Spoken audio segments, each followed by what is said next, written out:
People वृक्ष की जड़ में कहते हैं कि प्रेत योनियां या प्रेत स्थान लेते हैं और उनकी शाखाओं में भी कुछ दैवीय और कुछ प्रेतीय चीजें रहती हैं। जल में भी प्रेतीय चीजें बहुत अधिक मात्रा में मिलती हैं, इसीलिए नदी के किनारे, जलाशय के किनारे बहुत ज्यादा लोग रात्रि बेला में नहीं बैठने के लिए कहते हैं। लोग कहते हैं कि वहां से हट जाइए। नाम, गोत्र, पिता नाम, वर्तमान पता है कि यह व्यक्ति यहां पर रहता है, इसका गोत्र ये है, घर का एड्रेस है। आप आटे का पुतला बनाइए और उसमें रक्त रूप में सिंदूर डालिए और विशेष मुहूर्त में, विशेष समय में पीपल वृक्ष के नीचे मध्यरात्रि महानिशित काल जिसको कहा जाता है, जिसपे आजकल बड़ा बहस हो रखी है, महानिशित काल में प्रयोग कर दीजिए। चाहे कील का प्रयोग करिए, चाहे सुए का प्रयोग करिए, चाकू का प्रयोग करिए। मैं यह चैलेंज देता हूं कि अगर सही मुहूर्त में वह क्रिया हुई है, नहीं बच सकता इंसान,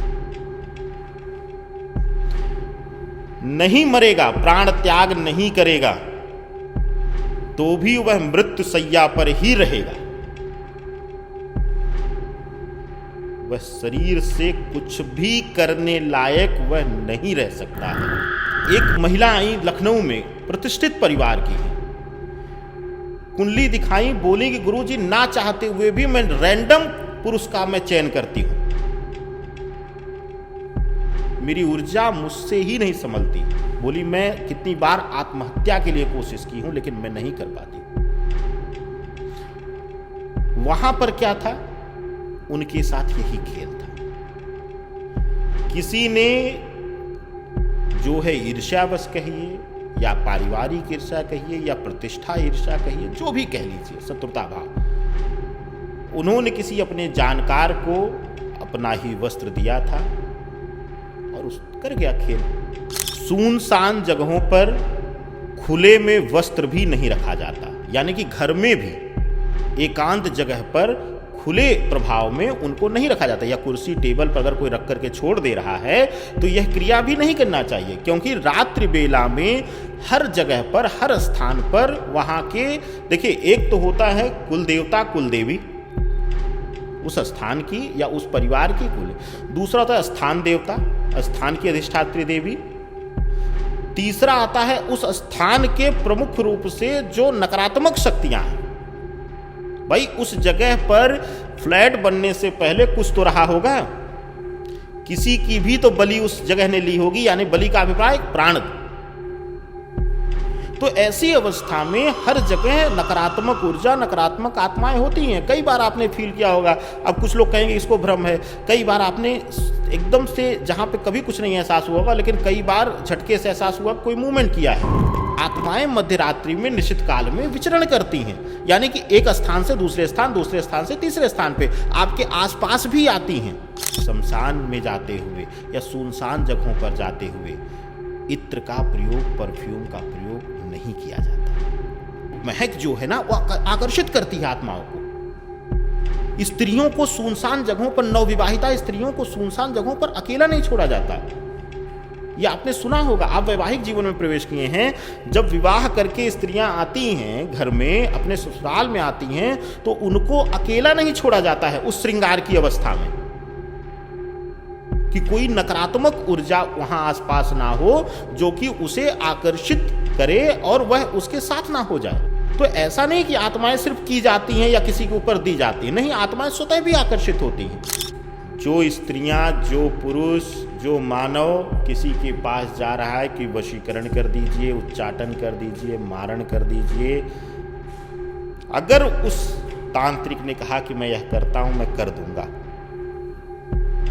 हाथ जोड़ लीजिए, वहां से उठ लीजिए। नहीं तो एक दिन पैसा आप दूसरे के मारण प्रयोग के ले देंगे, तीसरे दिन से वह आपको ही वशीभूत करके, आपकी ही ऊर्जा से खेल करके आपसे ही दोहन शुरू कर देंगे। जब हम किसी आत्मा शक्ति को विवश करके करते हैं क्रिया कराते हैं, तो अपनी जो वह पूर्ति है, वह अपना भोजन जो है, वह जिसके ऊपर हम कर रहे हैं उससे भी करेगी, जिसने किया है उसके शरीर से भी ऊर्जा लेगी, जिसके लिए किया गया है उसकी भी ऊर्जा लेगी। कहते हैं कि आपके पास न बहुत अच्छा सौंदर्य हो, न बहुत अच्छा रूप हो, न बहुत ज़्यादा धन हो, फिर भी एक समूह को, मैं सिर्फ एक नहीं कह रहा हूं, एक विपरीत लिंग के समूह को आकर्षित करने की कला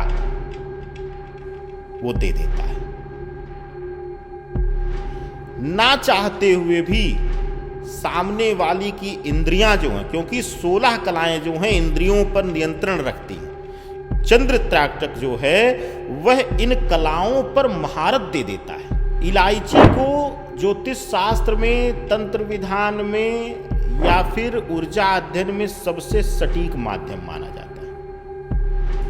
इलायची, ग्रीन इलायची, कई बार आपने सुना होगा कि लौंग या इलायची लोग चाय में डालते हैं, बड़ा प्रचलन है, लेकिन कई घरों जहां जिसको विश्वास नहीं रहता वो रोक देता है, जी मैं नहीं पीता हूं, मत डालिएगा। रोग एक ऐसी नकारात्मक ऊर्जा है, जैसे जैसे आपकी आत्मीय ऊर्जा जो है नकारात्मक होगी या अशुद्ध होगी, वैसे वैसे आपके शरीर में जो है त्रुटियां आनी शुरू हो जाएंगी।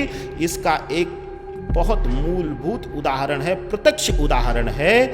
वृंदावन में एक संत जी हैं, आप लोगों ने भी सुना होगा, हम तो बहुत उनके ऊपर शोध किए कि विज्ञान भी शायद एक प्रमाण की उनकी दोनों किडनियां फेल हैं, लेकिन आज भी वो बैठ करके सभा लगा रहे हैं, राधा नाम का जाप कर रहे हैं। तो ऊर्जा अध्ययन एक ऐसी चीज है कि कोई व्यक्ति सामने हो, उसकी ऑरा, उसकी एनर्जी लेकर के किया जा सकता है, ध्वनि उसकी मिल जाए यानी कि उसकी आवाज मिल जाए, लेकिन करंट, वर्तमान, ये नहीं कि पिछली रिकॉर्डिंग है या वॉइस नोट्स है, नहीं, सीधा वह कॉल पे हो जाए, यहीं आपकी सीधी आवाज़ आ जाए, या आप किसी को कॉल करिए, विदेश में रह रहा हो, उसकी आवाज़ मिल जाए। मैं बता सकता हूँ, माँ भगवती की कृपा से, मेरी कोई ताकत नहीं है, माँ बगलामुखी बुलाती हैं, मैं ये बोल सकता हूँ कि उसके शरीर में रोग है या उसके परिवार में रोग है, यानी कि उसकी पारिवारिक पीड़ा है कि उसकी स्वतः की शारीरिक पीड़ा है।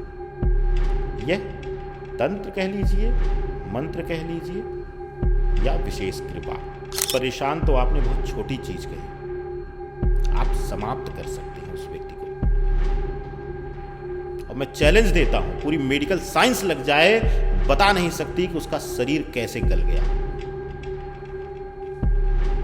कोई विज्ञान नहीं बता सकता है, कोई दवा उस पर इफेक्टिव नहीं हो सकती है। और ये तो जिस विधा का आपने जिक्र किया, आजकल विदेशों में इसका प्रचलन है, लेकिन भारतवर्ष तो इसमें महारत हासिल है। जब हम शक्ति अनुष्ठान करते हैं, किसी के लिए हम मारण प्रयोग करते हैं, उच्चाटन प्रयोग जिसको आप कहते हैं, सामान्य मंत्र जाप से आप नहीं कर सकते, बैठ के करते रहिए, जीवन बीत जाएगा। हो सकता है आप खत्म हो जाए, सामने वाला व्यक्ति वैसे ही रह जाए। उस जगह पर स्थान आता है भैरवी या दक्षिणेश्वर काली तंत्र प्रयोग करने का। आजकल एलीट क्लास फैमिलीज में बड़ा चलन हो गया है कि 2 दिन पहने, 4 दिन पहने, यहाँ तक कि लोग अंडर गारमेंट्स तक दे देते हैं दूसरे को। बार बार मैं कहता हूँ, पहना हुआ वस्त्र सीधा किसी को मत दीजिए। कौन कैसा है, क्या सोच रहा है, जब नाभि दृश्य होती है, किसकी दृष्टि कैसी है, हो सकता है कि गलत वह क्रिया करने वाला ना हो, लेकिन तंत्र में नजर दोष तंत्र को सबसे बेसिक और सबसे प्रधान दोष माना जाता है, सबसे प्रमुख तंत्र माना जाता है कि किसी की नजर कैसी है। इसीलिए कहते हैं ना कि उसकी नजर बुरी है, देखिए वो देख देगा, मत निकलिए उसके देखते हुए। तो ऐसी अवस्था में हम अपना वस्त्र दे रहे हैं, हम अपनी चीजें दे रहे हैं, प्रयोग की हुई उन सभी चीजों से तंत्र होता है। अपने प्रयोग किए हुए वस्त्र अगर किसी को देना है तो वह धुलवा करके और हल्दी का प्रयोग करके, यानी हल्दी लगा करके उसमें, यानी कि जब हल्दी लग जाती है तो उसका पुराना शुक्र प्रभाव जो है वह निकल गया, यानी कि उसकी ऊर्जा वहां से चली गई और वह नव वस्त्र का रूप ले लेता है, यानी कि एक नव जीवन में वह प्रवेश कर जाता है वस्त्र। तो इस प्रयोग से आप किसी को देना है तो दीजिए, लेकिन कोशिश यही करिए कि चाहे आपके मित्र हो, आपके परिवार की हो, आपके घर की हो कोई स्त्री, खास करके स्त्रियों को तो इसका विशेष ध्यान देना चाहिए।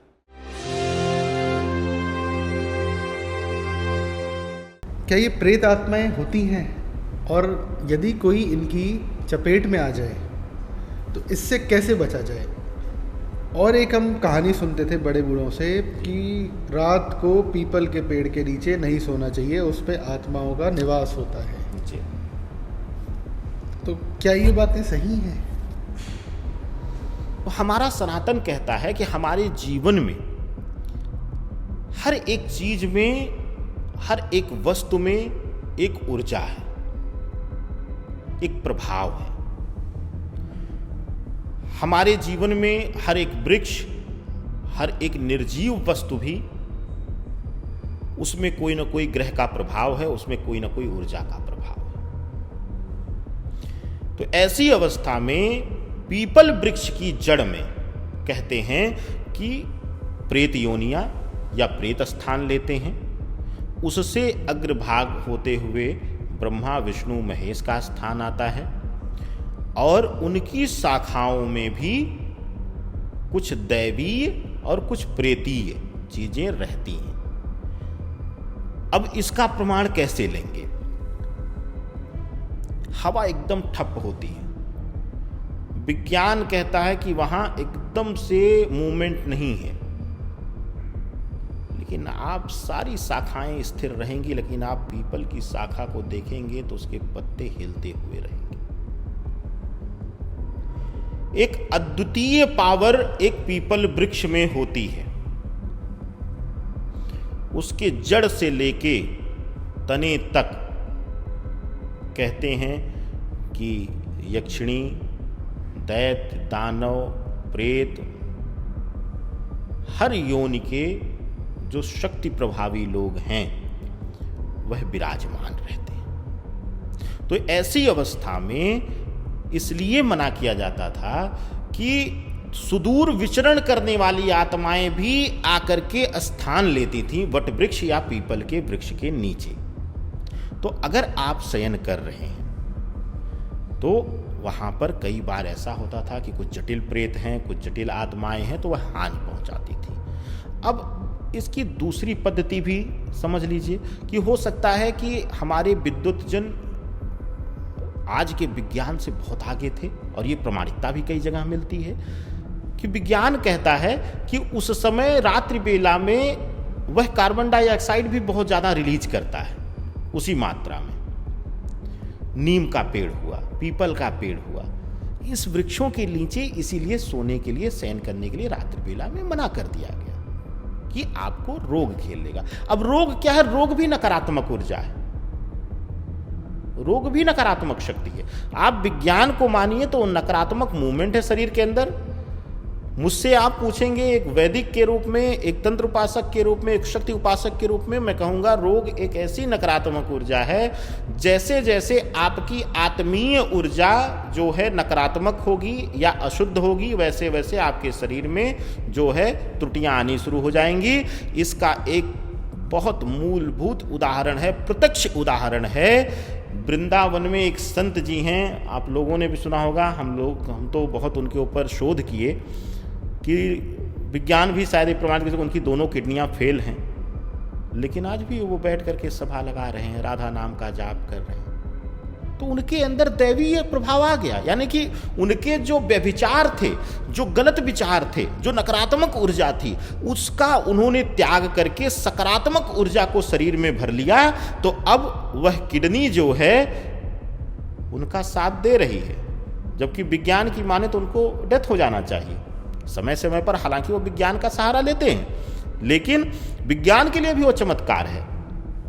तो ये सब चीजें जो हैं, जो पीपल वृक्ष का वर्णन आता है, नदी जलाशय का चर्चा, जैसे आप देखिए कि जल में भी प्रेतीय चीजें बहुत अधिक मात्रा में मिलती हैं, इसीलिए नदी के किनारे, जलाशय के किनारे बहुत ज़्यादा लोग रात्रि बेला में नहीं बैठने के लिए कहते हैं। लोग कहते हैं कि वहाँ से हट जाइए, तालाब हो, नदी का किनारा हो, गंगा किनारा हो, रात में लोग कहते हैं कि वहाँ मत जाइए, वहाँ मत बैठिए, क्योंकि वहाँ जल के आगे जो है, जल के आसपास भी आत्माएं बहुत ज़्यादा विचरण करती हैं, जल हमेशा आकर्षित करता है। तो ऐसी अवस्था में पीपल, बरगद या जलाशय का किनारा, यहाँ सब जगहों पर जो है वर्जना मानी जाती है और इसको हमें मानना भी चाहिए। ठीक है, हमारे ग्रह मजबूत हैं, हमारी शक्तियाँ उस समय सकारात्मक हैं, एक बार नहीं हुआ, लेकिन जब होगा तो कोई विज्ञान बचा नहीं पाएगा। मैं कहीं पे पढ़ रहा था कि तंत्र में बड़ी सारी रहस्यमय विद्याएं हैं, जैसे कि सम्मोहन, हिप्नोटिज्म, त्राटक। ये त्राटक हमने योग में भी सुना है, सूर्य योग, चंद्र योग। थोड़ा सा इसके बारे में ज़रा बताइए कि क्या ये सेम है या कुछ फ़र्क है? त्राटक तो देखिए सेम है, लगभग वही है, विधान वही है।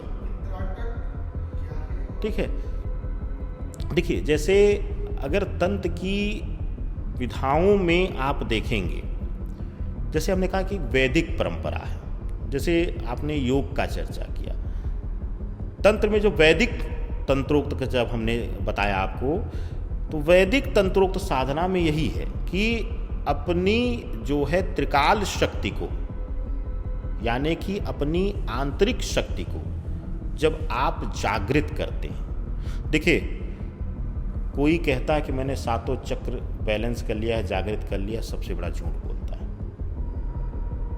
नहीं कर सकता अभिषेक जी। आज के समय में जिसने कर लिया, मोह माया छोड़ करके चला जाएगा। जिसने सातों चक्र बैलेंस कर लिया, जागृत कर लिया, वो बैठे ही नहीं सकता है। अगर मैं कहूं कि मैंने सातों चक्र जागृत कर लिए, सबसे बड़ा झूठ है, मिथ है। उस व्यक्ति का तुरंत परित्याग कर दीजिए। उसका अभिप्राय यह है कि जिस दिन मैंने सातों चक्र जागृत कर लिए, मैं ईश्वरीय तत्व जो है, जो तत्व है, जो शिव तत्व है, जो ब्रह्म तत्व है, उसके मैं समीप पहुंचने लगता हूं। तो जो त्राटक है, सम्मोहन है, जो ये क्रियाएं हैं, जो पद्धतियां हैं, ये विशेष करके इसको पद्धतियां हम मानेंगे। जैसे सम्मोहन की क्रिया है, शुरुआत करते हैं क्योंकि ये बेसिक है। सम्मोहन में क्या है कि आपकी ऊर्जा, हर किसी पे सम्मोहन आसानी से नहीं हो सकता है। हमने कहा कि अगर आपने अपना ब्रह्म चक्र या नाभि चक्र, आपने स्वाधिष्ठान चक्र आपने नियंत्रित किया हुआ है, कर ले कोई सम्मोहन, असर ही नहीं होगा। त्राटक जो आपने कहा, यह बड़ा गूढ़ विषय है। देखिए, साधना में चाहे सूर्य, चंद्र, सूर्य जो है तेज देता है, आभा देता है। त्राटक में सूर्य प्रसिद्धि का भी कारक है, यानी कि आकस्मिक रूप से अगर आपको प्रसिद्धि लेनी है तो बहुत प्रभाव देता है। चंद्र, जो आप एक शब्द लिया आपने सम्मोहन, चंद्रमा मन का कारक है। दूसरा, चंद्रमा 16 कलाओं में माहिर है। चंद्र त्राटक कैसे काम करता है, मैं उसका एक उदाहरण दे दूंगा आपको। चाहे अब योग, चाहे तंत्र, दोनों में अगर आपने इस पर महारत है हासिल आपको, तो आप ये कला कर सकते हैं। कहते हैं कि आपके पास न बहुत अच्छा सौंदर्य हो, न बहुत अच्छा रूप हो, न बहुत ज्यादा धन हो, फिर भी एक समूह को, मैं सिर्फ एक नहीं कह रहा हूं, एक विपरीत लिंग के समूह को आकर्षित करने की कला वो दे देता है। ना चाहते हुए भी सामने वाली की इंद्रियां जो हैं, क्योंकि 16 कलाएं जो हैं इंद्रियों पर नियंत्रण रखती हैं, चंद्र त्राटक जो है वह इन कलाओं पर महारत दे देता है, लक्ष्मी को आकर्षित करने में महारत दे देता है। कई बार आपने सुना होगा, हालांकि इसको मैं, आप पूछ रहे हैं लेकिन मैं बहुत इसका डिटेल आज खोलूंगा नहीं रहस्य इसका, क्योंकि ये ऐसा विषय है कि इस पर बोला जाएगा तो 1-1.5 घंटे बोला जाएगा, और इसके लिए मैं आपसे निवेदन, कभी बैठेंगे। लेकिन इसका एक मूल बता दूं आपको। कई लोग आपको ऐसे मिले होंगे जो कहे होंगे कि इस प्रकार की त्राटक या सम्मोहन या इस तरीके, क्योंकि सम्मोहन सिर्फ ये नहीं कि व्यक्ति को सम्मोहित किया जाए, सम्मोहन की क्रिया बहुत ऊपर तक है। हमें एक व्यक्ति मिले, उन्होंने हमें एक दिन फ़ोन किया कि गुरुजी, हमारे एक गुरु हैं, त्राटक का प्रभाव लेकर चलते हैं और यहाँ करोड़ों रुपए रखे रहते हैं तो वो आकर्षित करके मंगा लेते हैं। हमने कहा झूठ है बाबू, मत भ्रमित फैलाइए। तो बोले कि नहीं नहीं गुरुजी सही। हमने कहा रहते कहाँ? बोले कुटी में रहते हैं। और हमने कहा तुमसे क्या मांगते हैं? बोले गुरुजी 11,000 21,000 हर मिलने पे देता हूँ। हमने कहा लो महाराज, हमने कहा एक बार प्रयोग करें, कितने आ जाएंगे खरबों रुपए, आपसे मांगने की क्या जरूरत है। साधना में जब योग में भी एक स्तर है, जब उस स्तर को आप स्पर्श करना शुरू कर देते हैं तो योग भी साधना का ही अंग है। आप अपने आप जब योग साधना करते हैं तो अपने आप मंत्र साधना, आत्मीय साधना में आ जाते हैं। योग साधना में आप अपने सातों चक्रों को बैलेंस करते हैं, इंद्रियों को बैलेंस करते हैं। तंत्र साधना में हम मंत्रों को उसी तरीके से आवाहन करके अपनी इंद्रियों को काबू करते हैं। तो अभिप्राय यह है, सूर्य प्रभाव जो है, जो सूर्य का आपने जिक्र किया, चंद्र का जिक्र किया, ये अलग अलग प्रकार की सिद्धियां कह लीजिए या शक्तियां कह लीजिए, उनका प्रयोग करके विशेष प्रकार की चीजों को आकर्षित करने के लिए, पद प्रतिष्ठा आकर्षित करने के लिए, सम्मान पाने के लिए किया जाता है। कई व्यक्तियों को आपने देखा होगा, मेरे पास एक विषय आया था कि हम बार बार नेशनल अवार्ड के लिए या राष्ट्रपति पुरस्कार के लिए हम प्रयास करते हैं, गुरुजी कुछ ऐसा कर दीजिए कि मिल जाए। हम हाथ जोड़ लिए, हमने कहा भैया हम भ्रम नहीं फैलाएंगे, हम अभी उस स्तर पे नहीं पहुंचे। इस क्रिया में सामूहिक सम्मोहन किया जा सकता है, यानी कि सामूहिक शक्तियों को विवश किया जा सकता है। एक तो सम्मोहन हो गया सीधा कि एक व्यक्ति आए, आप आए, अभिषेक जी आए, बैठे, किसी ने कहा कि अभिषेक जी को सम्मोहित कर लीजिए, हो गया। इससे विकराल शक्ति है त्राटक, बहुत कुछ खेल सकते हैं इससे। सामूहिक शक्तियों को आकर्षित करना, सामूहिक रूप से कोई गतिविधि हो रही हो, कोई घटना घटित होने वाली हो, उसका भी प्रत्यक्ष देख लेना, जिसको कह लीजिए दिव्य दृष्टि, दिव्य नेत्र, जो भी कह लीजिए, ये वही है। इसके रूप और इसकी जो शक्तियां हैं, प्रभाव हैं, उनके अलग अलग स्तर हैं। उन स्तर के अनुसार इसकी शक्तियां और विकराल हो जाती हैं। महाभारत में जिस प्रकार से संजय थे जी, वो दूर बैठ के धृतराष्ट्र को युद्ध में क्या चल रहा है सबकी जानकारी देते थे। क्या तंत्र विद्या में भी आप किसी के घर से, परिवार से दूर बैठ के उसके घर में झांक सकते हैं? देखिए, कुछ हद तक इस विषय को लेकर के विवाद है, क्योंकि 90% लोग जो हैं यहाँ पर अनुमानित चीज़ों से चलते हैं या फिर एक नकारात्मक ऊर्जा से चलते हैं, जिसकी एक सीमा होती है। लेकिन आपने संज्ञा दिया संजय का, तो अब वहाँ से ही हम उठाते हैं। संजय का ब्रह्मचक्र जागृत था, जो फोरहेड पे मध्य चक्र है, थर्ड आई जो है, ब्रह्मचक्र इसको कहा जाता है। ब्रह्मचक्र जब जागृत हो जाता है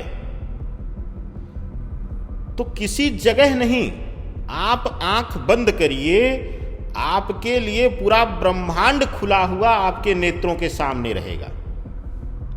यानी उस ब्रह्मांड में, उस गैलेक्सी में क्या क्या घटनाएं हो रही हैं वहां तक आप देख सकते हैं। लेकिन कलयुग में एकदम संभव नहीं है। कलयुग में संभव क्या है? ऊर्जा अध्ययन, ऊर्जा की रीडिंग। वेस्टर्न कल्चर में आप एक शब्द सुनते होंगे, आपने पढ़ा भी होगा, क्योंकि मुझे लगता है जितना आप मेरे लिए जाल बिछा कर आए हैं तंत्र का, कि बहुत शोध किया है आपने। एक शब्द आता है बॉडी एनर्जी चैनल या एनर्जी चैनलिंग प्रोसेस, एनर्जी को चैनल करना।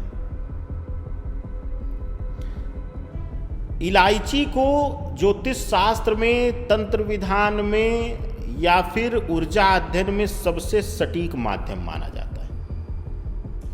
इलायची, ग्रीन इलायची। कई बार आपने सुना होगा कि लौंग या इलायची लोग चाय में डालते हैं, बड़ा प्रचलन है, लेकिन कई घरों जहां जिसको विश्वास नहीं रहता वो रोक देता है कि जी मैं नहीं पीता हूं, मत डालिएगा, डर होता है, सिर्फ डर होता है और कुछ नहीं। इलायची की वो कहानी है कि आप स्पर्श करके मुझे दे दीजिए। कुछ मंत्रों की ताकत ऐसी है कि जैसे आप डीप थिंकिंग में होंगे, परेशान होंगे, या घर में कुछ क्लेश हो गया, किसी से झगड़ा हो गया, या कोई भी ऊर्जा जब डिस्टर्ब होगी, यानी कि जब इसको सीधा मेडिकल लैंग्वेज में अगर समझा जाए कि जहां भी, या साइंटिफिक रीजन से, कि जहां भी एनर्जी डिस्ट्रैक्ट होगी आपकी, जहां भी ऊर्जा डिस्टर्ब हो गई, वहीं पे मुझे वो हिट करेगा, बताएगा कि अभिषेक की ऊर्जा इस तरीके की है, तनावग्रस्त है, खुश है, बहुत सोच रहा है। कोई और थोड़ी ना बताता, कोई ये थोड़ी ना बताता क्या बहुत सोच रहे हो, परिवार की चिंता में हो, गाड़ी लेने का सोच रहे हो, सीधा बोलता है ना इंसान।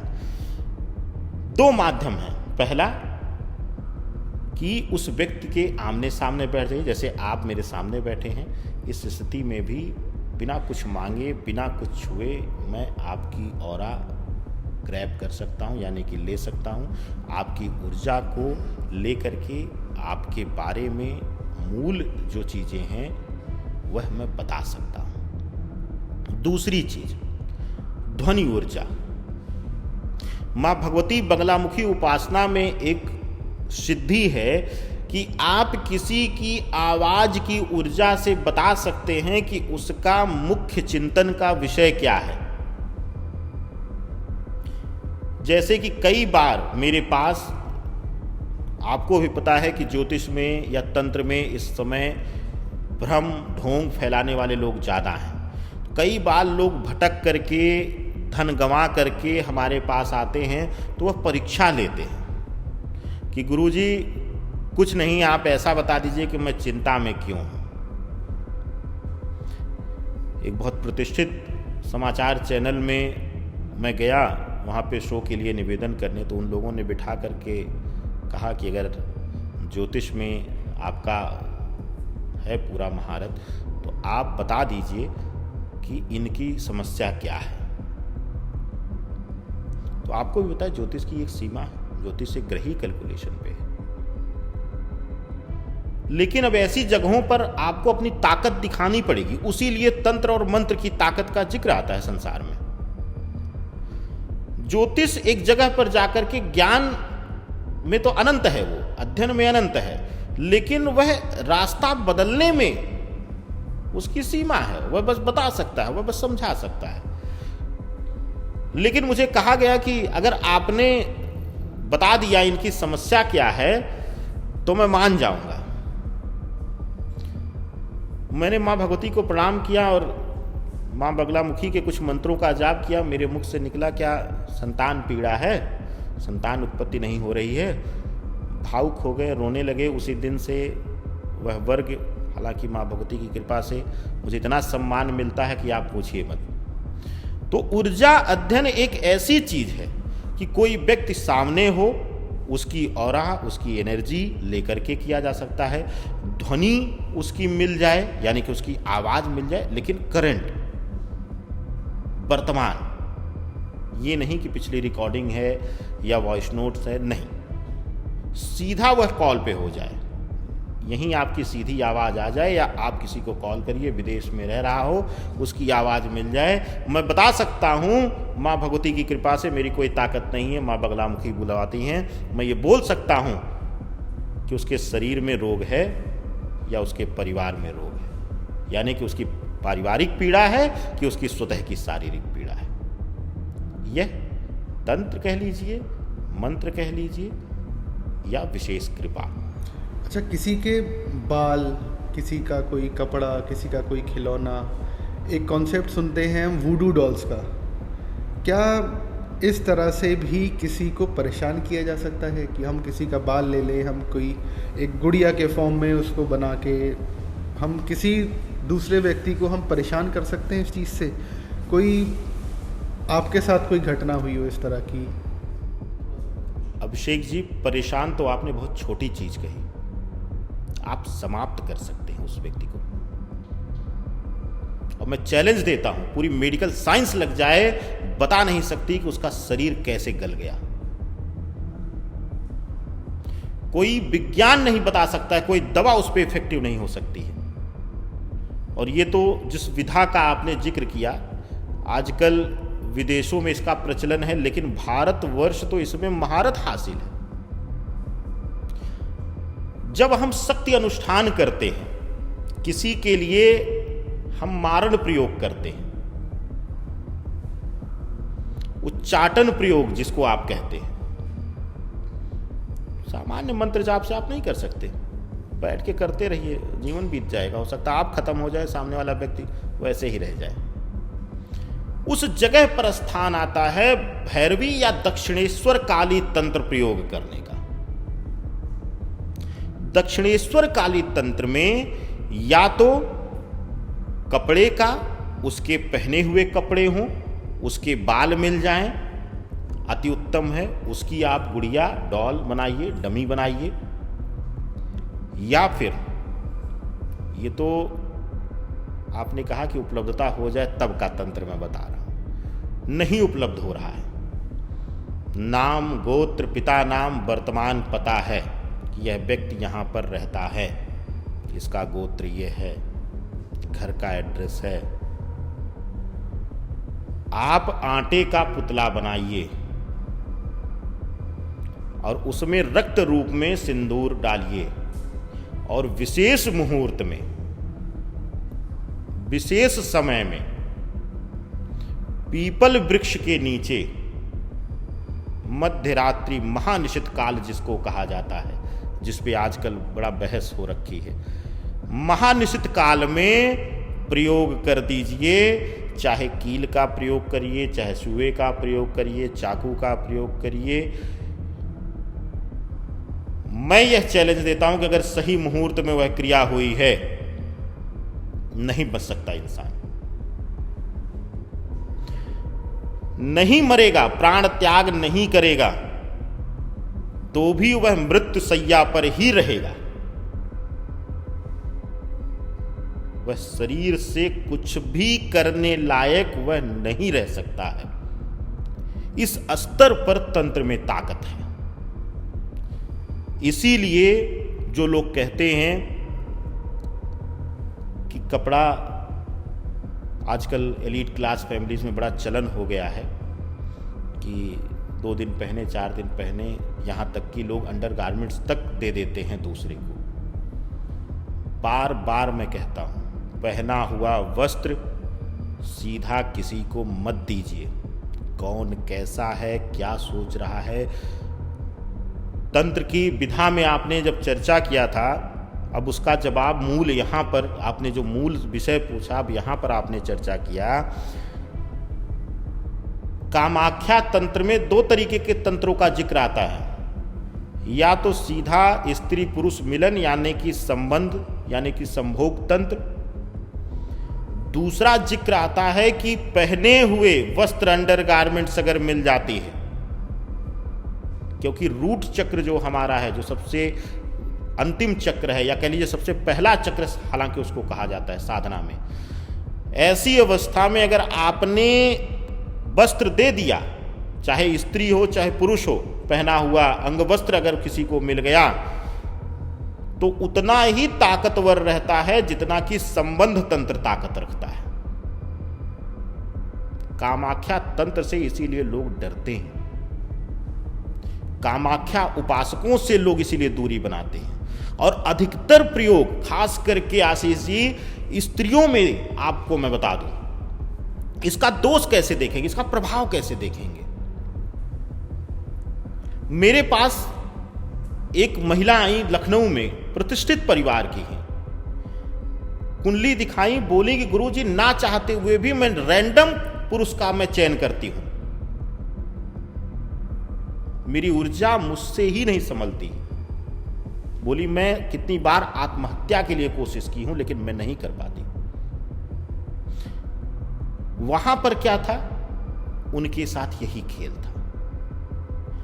किसी ने जो है ईर्ष्यावश कहिए या पारिवारिक ईर्ष्या कहिए या प्रतिष्ठा ईर्ष्या कहिए, जो भी कह लीजिए, शत्रुता भाव, उन्होंने किसी अपने जानकार को अपना ही वस्त्र दिया था और उस कर गया खेल, प्रयोग करवाया लगातार उनको। कुछ दिनों बाद शांत हुई, रोने लगी, बोली कि आप नहीं कराते तो हो सकता है कि मैं किसी अस्पताल में मरी हुई या फिर मृत्युशैया पर मैं मिलती, क्योंकि मैं ना चाहते हुए भी मैं अपने पति को, अपने परिवार को धोखा दे रही थी और मुझे लगता था कि ये चरित्रहीनता है, लेकिन मैं फिर भी विवश हो जाती थी। तो तंत्र इस प्रकार की गंदगी जो चारित्रिक दोष आ रहा है, आप देखिए 90s के बाद, सन 90 के बाद जितना ज्यादा शरीर को दिखाने की परंपरा बढ़ी है, या नग्न अवस्था में मैं उसको कहूँगा, क्योंकि हमारी परंपरा जो है एक पद्धति को लेकर के है, साड़ी से ज़्यादा सौंदर्य कभी भी दिखता नहीं, लेकिन एक नग्नता की ना भी दिखे, ऊपरी हिस्सा दिखे।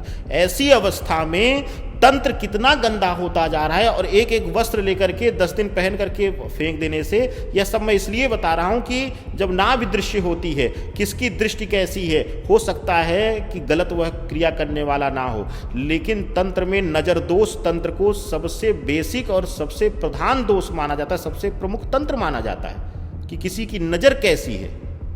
इसीलिए कहते हैं ना कि उसकी नजर बुरी है, देखिए वो देख देगा, मत निकलिए उसके देखते हुए।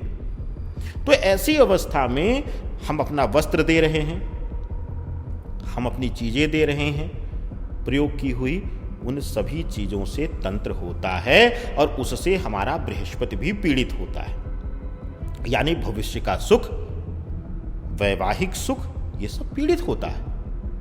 तो इन अवस्थाओं में आपको विशेष ध्यान देना चाहिए कि अपने प्रयोग किए हुए वस्त्र अगर किसी को देना है तो वह धुलवा करके और हल्दी का प्रयोग करके, यानी हल्दी लगा करके उसमें, यानी कि जब हल्दी लग जाती है तो उसका पुराना शुक्र प्रभाव जो है वह निकल गया, यानी कि उसकी ऊर्जा वहां से चली गई और वह नव वस्त्र का रूप ले लेता है, यानी कि एक नव जीवन में वह प्रवेश कर जाता है वस्त्र।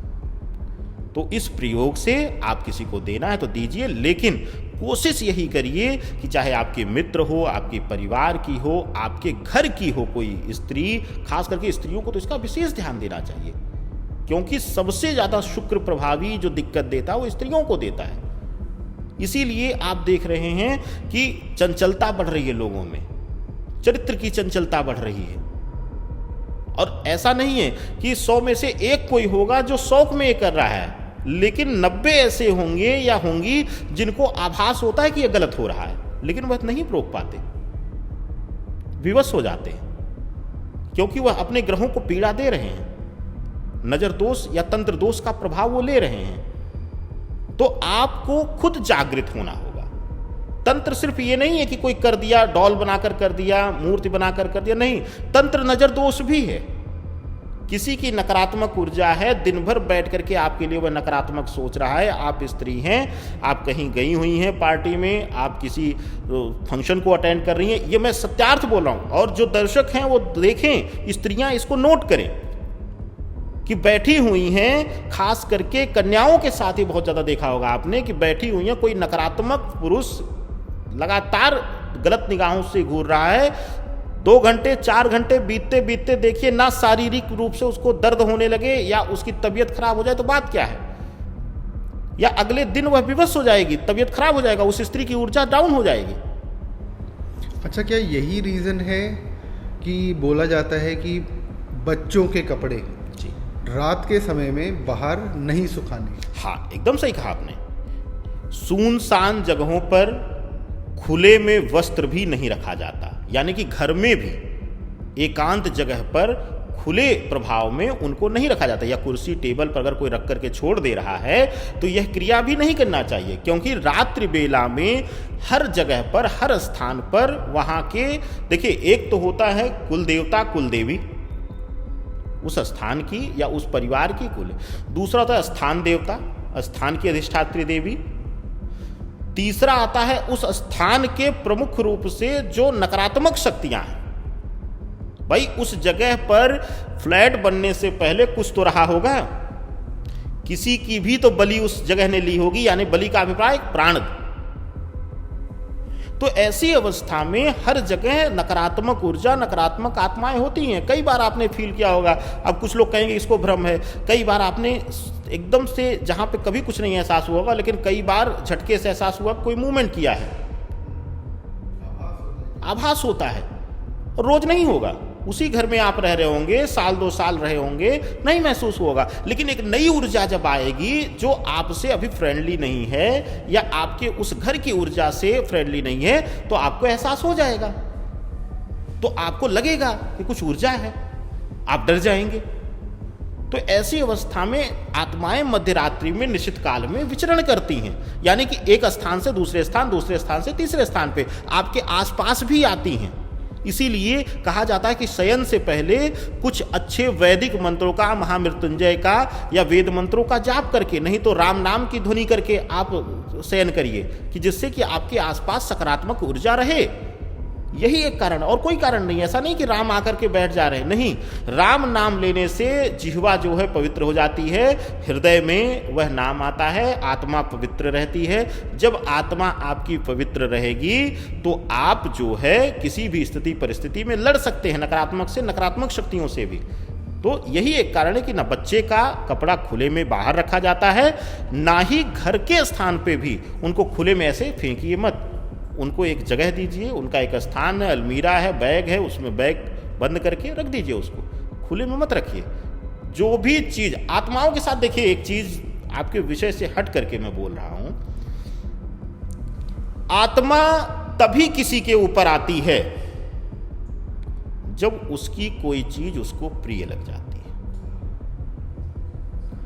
अगर आत्मा शरीर यानी कि संबंध भाव की भूखी होगी तो शरीर पर आ जाएगी। अगर अच्छा शरीर, हष्टपुष्ट शरीर आपका रहेगा तो, अगर अच्छे वस्त्र की वह लालसी है या कोई चीज़ आपको, इसीलिए आपने सुना होगा कि कहा जाता है कि मसान इत्यादि में जाते हुए, शमशान में जाते हुए या सुनसान जगहों पर जाते हुए इत्र का प्रयोग, परफ्यूम का प्रयोग नहीं किया जाता, क्योंकि महक जो है जला दिया जाता है। महक का प्रयोग, महक जो है ना, वो आकर्षित करती है आत्माओं को। स्त्रियों को सुनसान जगहों पर, नवविवाहिता स्त्रियों को सुनसान जगहों पर अकेला नहीं छोड़ा जाता। ये आपने सुना होगा, आप वैवाहिक जीवन में प्रवेश किए हैं, जब विवाह करके स्त्रियां आती हैं घर में, अपने ससुराल में आती हैं, तो उनको अकेला नहीं छोड़ा जाता है उस श्रृंगार की अवस्था में, कि कोई नकारात्मक ऊर्जा वहां आसपास ना हो जो कि उसे आकर्षित करे और वह उसके साथ ना हो जाए। तो ऐसा नहीं कि आत्माएं सिर्फ की जाती हैं या किसी के ऊपर दी जाती हैं, नहीं, आत्माएं स्वतः भी आकर्षित होती हैं। तो वस्त्र बाहर मत रखिए, और बच्चे का क्या, कोशिश यही करिए कि अपना भी वस्त्र बाहर ना रखें, जिससे कि आपको भी हानि ना हो। भाई बच्चे को इसलिए कहा जाता है क्योंकि उस समय उसकी आत्माएं जो हैं वह जो है अपने पिता माता भाव का, यानी पूर्वार्थ भाव का वह भोग कर रही होती है, तो उस समय वो बड़ी कमजोर होती है, उस पर आसानी से कोई पावरफुल स्पिरिट अपना प्रभाव दे सकती है, आत्मा प्रभाव दे सकती है। तो इसलिए बच्चों के लिए थोड़ा सा बंधन ज़्यादा है। गुरुजी, अब इस पॉडकास्ट को क्लोजिंग की तरफ लेके चलते हैं। एक सवाल जो अभी मेरे दिमाग में रह गया है वो ये, तंत्र विद्या किसको कब उपयोग करनी चाहिए? मतलब अगर मुझे, मैं किस कंडीशन में हूँ या मेरे लिए तंत्र विद्या कब उपयोग में लानी चाहिए? मैं कब किसी तंत्र के जो ज्ञाता हैं उनके पास जाऊँ? मेरी ऐसी क्या प्रॉब्लम हो या मैं किस चीज़ से सफ़र कर रहा हूँ कि मैं तंत्र के पास जाऊँ? ये जो विषय आपने पूछा है मुझे लगता है कि इस पूरे पॉडकास्ट का सबसे महत्वपूर्ण अंग है। जहां शुद्धतः तंत्र लिखा हुआ मिल जाए, या जो कोई कह दे कि मैं तांत्रिक हूं, दूरी बना लीजिए। तंत्र के पास आपको स्वतः चल करके तो जाना ही नहीं चाहिए। उसका एक मूल कारण है।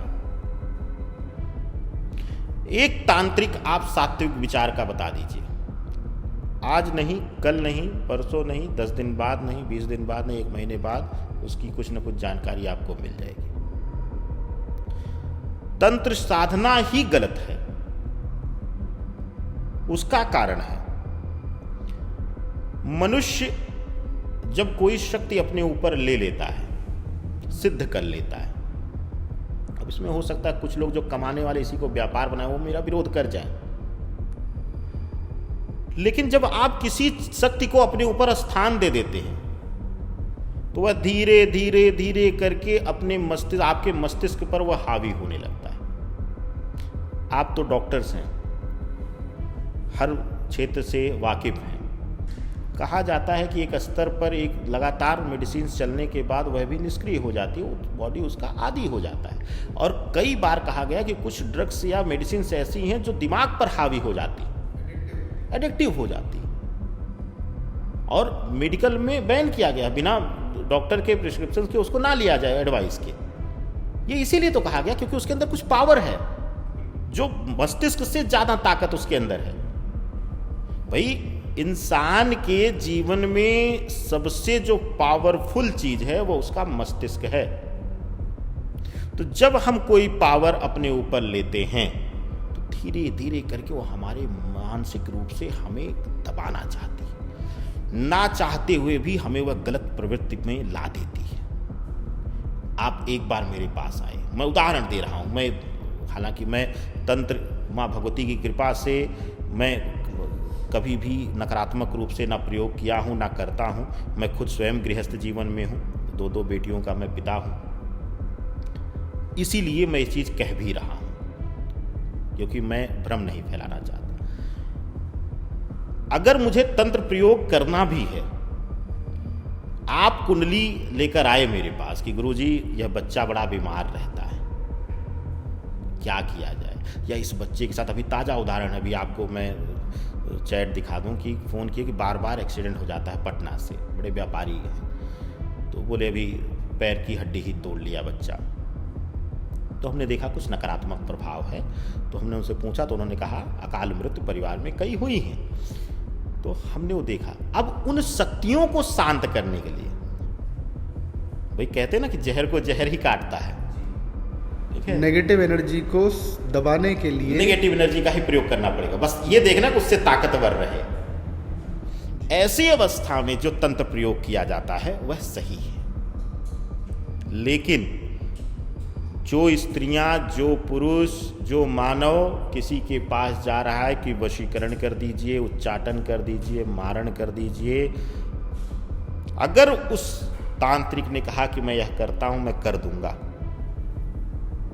हाथ जोड़ लीजिए, वहां से उठ लीजिए। नहीं तो एक दिन पैसा आप दूसरे के मारण प्रयोग के ले देंगे, तीसरे दिन से वह आपको ही वशीभूत करके, आपकी ही ऊर्जा से खेल करके आपसे ही दोहन शुरू कर देगा। यही एक कारण है कि भारतीय समाज के साथ साथ विश्व में जो है, क्योंकि स्त्री में चंद्रमा का प्रभाव ज्यादा रहता है, चंचलता का प्रभाव ज्यादा रहता है, वह हमेशा तंत्र के दोहन का सबसे प्रमुख साधन बन जाती है। कभी भी तांत्रिक के पास किसी प्रकृति के विरुद्ध जाकर के क्रिया के लिए विवश नहीं करना चाहिए, और ऐसे कार्य को लेकर अगर आप जा रहे हैं तो आप खुद उस जाल में फंस रहे हैं। यही एक कारण है कि मैंने कहा तंत्र से स्वतः आपने मन में, आप मुझे बुलाइए, मुझे कहिए गुरुजी ये दिक्कत है, इस मुसीबत से मुझे छुट्टी पानी है, मुझे इस व्यक्ति से नहीं। शत्रु स्तंभन का नियम है, बगलामुखी प्रयोग है, और शत्रु स्तंभन में जब संकल्प लिया जाता तो ऐसा नहीं कि शत्रु को हम समाप्त कर रहे हैं, नहीं, शत्रु ऐसा विवश हो जाए कि आपके सामने वह झुक जाए या आपसे शत्रुगत भावना ही त्याग कर दे। हमारा सनातन इतना पवित्र है, लेकिन तंत्र के विधा में क्योंकि आत्मीय शक्तियों का प्रभाव है तो लोग गलत प्रवृत्ति में जा रहे हैं, गलत दिशा में जा रहे हैं, गलत प्रयोग कर रहे हैं। यही एक कारण है कि धीरे धीरे करके लोगों में डर, भय और साथ ही साथ ज्योतिषी या तंत्र को लेकर के नकारात्मकता आ जा रही है। कुछ लोग ऐसे हैं जो सुन लेते हैं कि अगर हमने कई लोगों को सुना है कि अभी जल्दी ही मैं बताऊं आपको, कल की बात है, मैं किसी के घर गया हुआ था तो हमने उनसे कहा कि मुझे एक क्रिया के लिए जाना है नलखेड़ा मध्य प्रदेश बगलामुखी पीठ पर।